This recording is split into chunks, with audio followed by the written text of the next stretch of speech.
Love you. And high five. Bye, buddy. High five. High five. All right. Love you guys. What? Sam, call again, high five. One more. High five. High five. Hug. One more hug. I love you. I love you. High five. Did you Okay. give Finley a kiss? I did. Love you, Finley. No, give me a kiss. All right. Love you. All right. Goodbye, family. I love you. We love you. Bye, guys. Kiss me. Really? Bye. Yep. All right. So today we are doing something that I've wanted to do. I'm doing something. You're coming with me. I'm doing something I've wanted to do for 10 years. 10 years.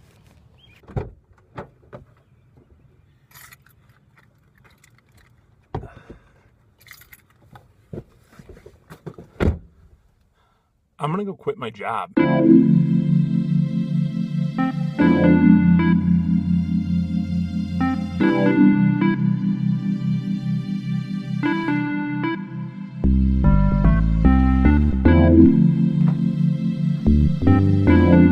Okay, so that was stressful, but not terrible.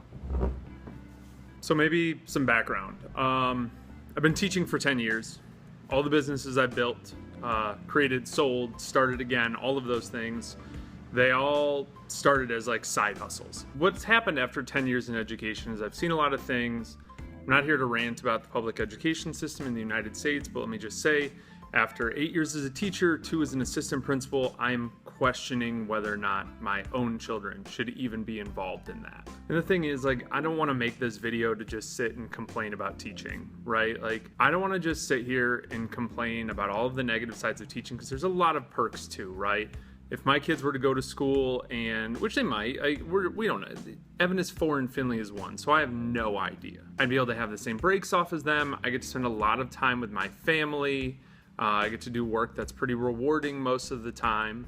But there's also things that I don't like about it. I don't like the bureaucracy. I don't like that I can't go to the bathroom when I need to. And like, there's just a lot of things. Like, it doesn't fit who I am as a person anymore.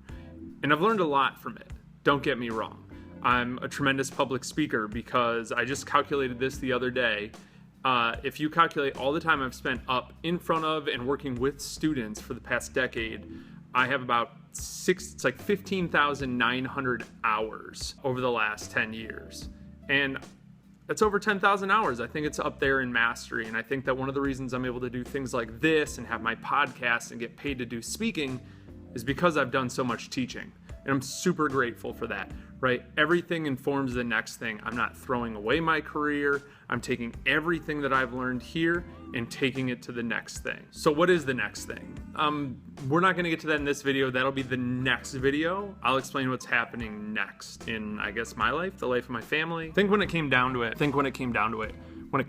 it, I'm just really tired of living this double life.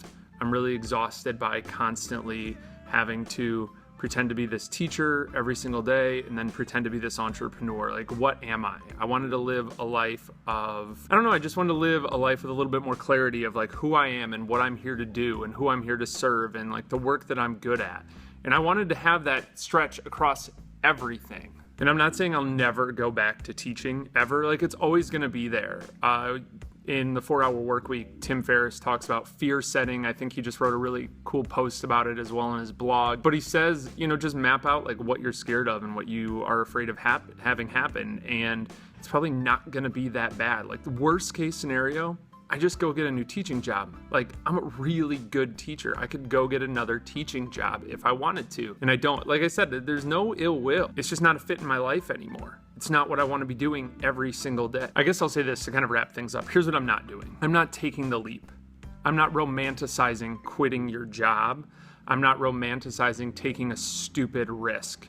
I'm an extremely risk-averse person. I work very, very, very hard to mitigate all of that risk for myself and my family, so that when we make a decision like this or like anything, there is so much momentum behind it that it just doesn't make sense not to make that decision. God, I'm just so excited for what's next. I can't wait to tell you guys. It's so ridiculously good.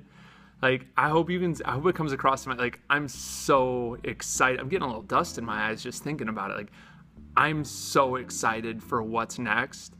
Primarily because it's gonna make a really cool video, but man, it's just, I've been a teacher since I was 18. I've been going to school for teaching and being a teacher since I was 18. And everybody knows me for other things, at least most of the people watching this probably do, and it's so powerful to be not that anymore. The person I actually feel the worst for is my wife. Like, we kind of mapped out, it's been about 10 years so far. So my first 5 years of teaching, it took me 5 years of teaching to hate my job enough to start a business. And then the next 5 years was okay kimonos and gi reviews, and then I sold that business. Now the next 5 years is gonna be something else really, really cool, but we kind of reverse engineered this, and I've been working on like 5-year increments so far. I'm just so excited. You have to wait till the next video, but I'm so excited to share it with you guys. I've been Brendan Hufford. Don't forget to work hard, be nice people. Don't get too lost trying to create something that matters. All right. That's how you do it.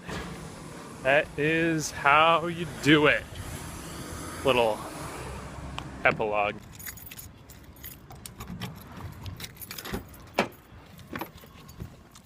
All right, so that wasn't so bad.